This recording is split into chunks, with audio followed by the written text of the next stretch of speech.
Women and Politics.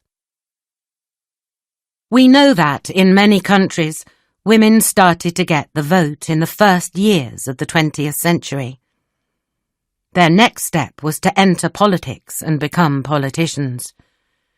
In the 20th century, women made some progress in this fight. In the United Kingdom, the first woman to become a Member of Parliament was Nancy Astor in 1919. Astor was born in Virginia, USA, in 1879. There were 8 children in her family, and when Nancy was young, they were very poor. Later, Nancy's father made a lot of money in business, and the children were able to get an education. As a child, Nancy loved reading, and she was very intelligent. In the 1890s, Nancy met Robert Gould Shaw. They married in New York City in 1897 and had a son, Robert, a year later. But Nancy and her husband were not happy, and they divorced in 1903. 2 years later, Nancy moved to England with her son and her sister, Phyllis. In England, she became famous as an intelligent and beautiful American woman. In 1906, she married Waldorf Astor, who was also a politician. Nancy became the first woman to sit in the House of Commons on the 1st of December, 1919. In Parliament, she talked about women's rights. She was also very interested in children's health and education. When Nancy became an MP, women could only vote at the age of 30. Nancy wanted women of 21 years old to vote. In 1928, women got the vote at 21. Nancy was very strong, and she always said what she thought. She did many things that women were not able to do before, like being an MP. She wanted to help other people. She said to the BBC, "I wanted the world to get better, and I knew it could not get better if it was going to be ruled by men." Nancy was an MP until 1945. In Europe and North America, changes were happening fast. But the first woman Prime Minister didn't come from Europe or the USA. She came from Ceylon, a country that is now called Sri Lanka. On the 21st of July, 1960, Sirimavo Bandraniki became the first woman Prime Minister in the world. Sirimavo came from a rich family, but she always wanted to help the poor people in her country. She went into politics when her husband, Prime Minister Solomon Bandraniki, was killed in 1959. She became the leader of the Sri Lanka Freedom Party, SLFP. One of Solomon Bandraniki's cousins asked, "What does she know about politics?" "She only knows about the kitchen," said her friends. They thought it was a big mistake. But they were wrong. Thanks to Sirimavo Bandraniki, the name of Bandraniki became very famous. She became the world's first woman Prime Minister, and she led her country's government 3 times. She changed Ceylon a lot, and she gave it the new name of Sri Lanka. The 20th century and the first part of the 21st century have seen big steps for women in politics. There have been many women leaders, women like Indira Gandhi in India, Golda Meir in Israel, and Margaret Thatcher and Theresa May in the United Kingdom. There has also been Ellen Johnson Sirleaf in Liberia, Julia Gillard in Australia, Tarja Halonen in Finland, and Angela Merkel in Germany. These are a few of the women who have led or are leading their countries as prime ministers or presidents.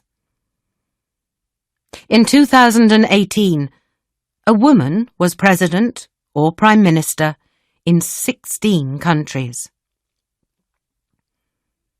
In 2016, the USA almost had its first woman president with Hillary Clinton.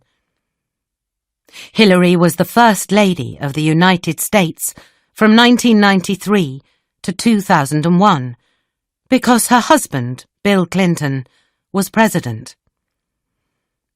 Then she was US Senator for New York from 2001 to 2009 and US Secretary of State from 2009 to 2013 when Barack Obama was president. In 2016, the Democratic Party chose her to take part in the election of President of the USA. She won the popular vote, which means that more of the Americans who voted for her, but she was not elected. Hillary is a lawyer, and in her career she has worked hard for the rights of women and of families. In a talk in 1995, she said, "Human rights are women's rights, and women's rights are human rights." She said that a country cannot be great if its women are not free. She spoke about the rights of women in the world. In countries where women do well, she said, everyone does well. Hillary Clinton is an example of a woman who has achieved a lot in politics. And there are others. But in many countries, it is still hard for women to enter into politics. Often women have to choose between having a family and having a career. Also, politics has always been a career for men. And when women become politicians, some people say bad things to them. Women still have a lot to do in politics. In 2018, for example, there were 650 MPs in the United Kingdom Parliament. Only 208 of them were women. That is 32%. And that is the highest number of women MPs in British history. This was 100 years after some women first got the vote, and almost 100 years after Nancy Astor entered Parliament. Usually in the world, the number of women in a country's parliament is 23%. But the numbers change a lot in different countries. For example, there are not many women in the Parliament of Sri Lanka. In 2017, 4 of the countries with the highest number of women in their parliaments were in Central and South America.